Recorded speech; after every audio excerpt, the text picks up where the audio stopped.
కేంద్రంలో అధికారంలోకి వచ్చిన భారతీయ జనతా పార్టీ ప్రధానమంత్రి మోదీ కార్పొరేటర్ అనుకూల విధానాలకు అనుసరిస్తూ పాత లేబర్ చట్టాలను 4 లేబర్ కోర్సులుగా తీసుకువచ్చి నేడు అమల్లోకి తీసుకువచ్చిన సందర్భంగా ఏఎఫ్టియు జాతీయ కమిటీ నిరసన కార్యక్రమాలు చేపట్టారు.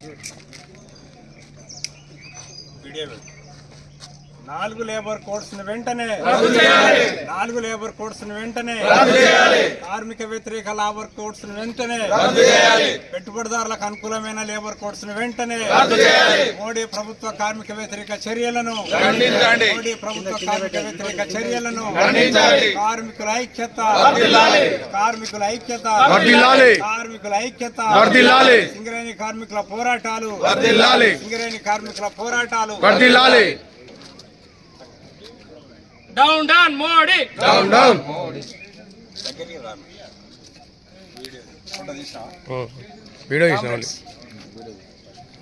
మనం గత 5 సంవత్సరాల నుంచి భారతదేశ వ్యాప్తంగా అనేక సమ్మెలు చేసినాం, భారత్ బంధులు చేసినాం. 20లోనే ఈ ప్రతిపాదనలు వచ్చాయి. 70 ఏళ్ల స్వతంత్ర భారతదేశంలో మనం 29 కార్మిక చట్టాలని అనుభవించినాం.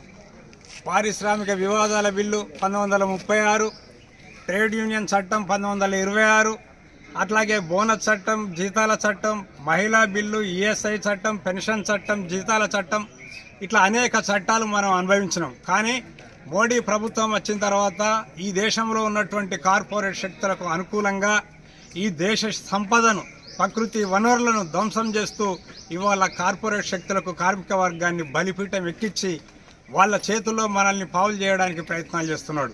ఇక నుంచి ట్రేడ్ యూనియన్లు పెట్టుకునేటువంటి హక్కు లేదు. మేడే కాలం నుంచి ఇప్పటి వరకు మనం 8 గంటలు పనిచేస్తున్నాం. ఇప్పుడు మనం 8 గంటలు కాదు 12 గంటలు పనిచేసేటువంటి పరిస్థితి ఏర్పడ్డది. వారంతపు సెలవులు కూడా రద్దు చేసేటువంటి పరిస్థితి ఉంది.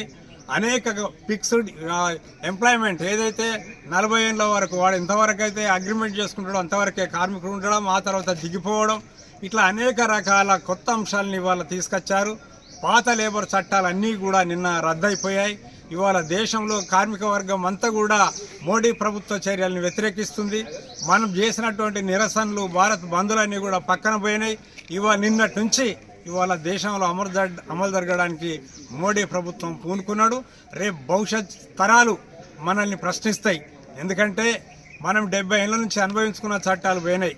మనకు రేపు 10 ఏళ్ళ తర్వాత 20 ఏళ్ళ తర్వాత ఇప్పుడున్న కార్మికులు అందరూ అనుభవిస్తారు దీని ఫలితాలు ఎట్లుంటాయని. మనం 5 ఏళ్ళ నుంచి హెచ్చరిక చేసుకుంటూ వచ్చినాం, కానీ పిడచవన పెట్టారు.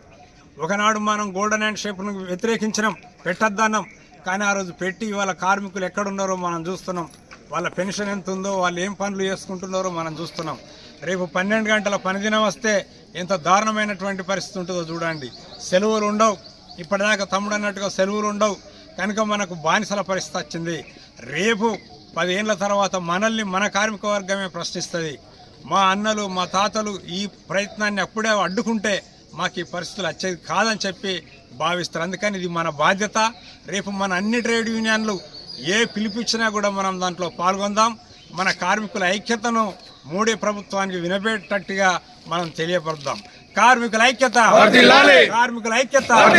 4 లేబర్ కోడ్లను వెంటనే రద్దు చేయాలి. 4 లేబర్ కోడ్లను వెంటనే రద్దు చేయాలి. పాత లేబర్ చట్టాలను పునరుద్ధరించాలి. పాత లేబర్ చట్టాలను పునరుద్ధరించాలి. పాత లేబర్ చట్టాలను పునరుద్ధరించాలి. మోడీ కార్మిక వ్యతిరేక విధానాలు రక్షించాలి. మోడీ కార్మిక వ్యతిరేక విధానాలు రక్షించాలి.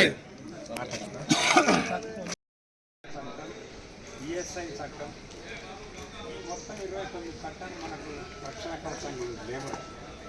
అవన్నింటినీ కూడా మోడీ ప్రభుత్వం 2019లో రద్దు చేసి 4 కోడ్స్గా తీసుకొచ్చింది. సామాజిక భద్రత కోడ్, వేతనాల కోడ్, పెన్షన్ కోడ్, ఇట్లా అనేక పేర్లతో 4 కోడ్స్ తీసుకురావడం ద్వారా 8 గంటల పని మనం చేసేవాళ్ళం. ఇప్పుడు 12 గంటలు వాళ్ళు. ఇంతకుముందు ట్రేడ్ యూనియన్ చట్టం ప్రకారంగా మనం కార్మిక సంఘాలు పెట్టుకునేవాళ్ళం. కానీ ఇవాళ ఈ కొత్త చట్టాల ప్రకారంగా కార్మిక చట్టాలు కూడా, కార్మిక యూనియన్లు కూడా పెట్టుకునేటువంటి పరిస్థితి లేదు. ఇంకోటి ఏంటంటే ఏ బావిలన్నా ఏ పరిశ్రమలన్నా కార్మికులు కడుపు మండి సమ్మె చేస్తే ఆ సమ్మెకు నాయకత్వం వహించిన యూనియన్కు 6 నెలలు కఠిన కారాగార శిక్ష, ₹1,00,000 జరిమానా. ఫిక్స్డ్ టర్మ్ ఎంప్లాయ్మెంట్ అంటే 20 ఏళ్ళు 30 ఏళ్ళ తర్వాత వాళ్ళు తీసుకోవాలి, ఇది అగ్రిమెంట్. అంతేకాకుండా ఈ వారం తప్పులు ఇవి ఉన్నాయి.